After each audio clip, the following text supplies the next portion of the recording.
KOI2 現正加入支持 Teachable Machine 模型，用戶可以在 KittenBlock 訓練一個可供 KOI2 使用的圖像分類模型。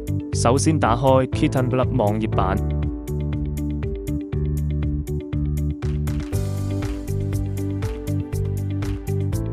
打開插件頁，加入機器學習插件，選擇圖像分類功能，選擇嵌入式圖片模型。利用電腦或平板內置的鏡頭即可錄入數據。將要分類的物件放在鏡頭前，按住錄製按鍵，在不同位置、距離和角度錄入數據，令模型更準確。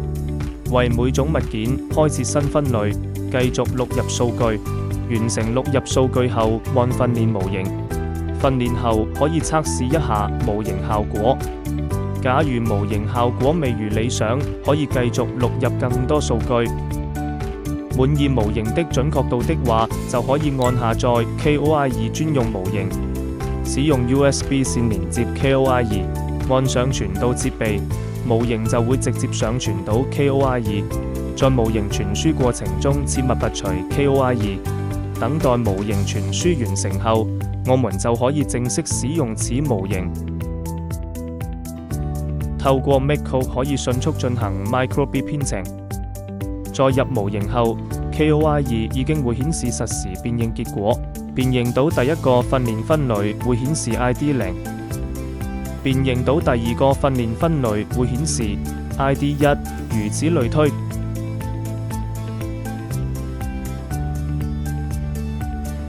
辨認到第一個訓練分類 Microbit 會顯示0，辨認到第二個訓練分類 Microbit 會顯示1。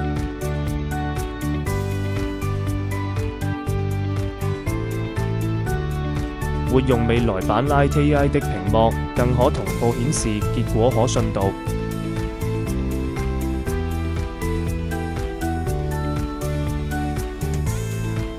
由於 Webcam 與 KOI2 鏡頭的規格有所不同，辨認結果未必會100%一樣。KittenBlock 平台亦可以使用 KOI2 作為鏡頭錄入數據。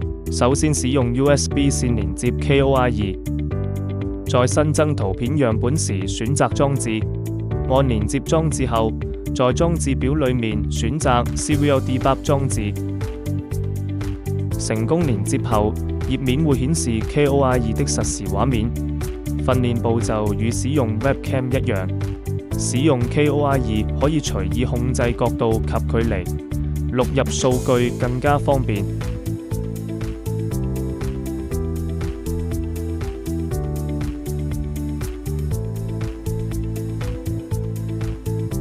完成後，可訓練並將模型上傳到 KOI。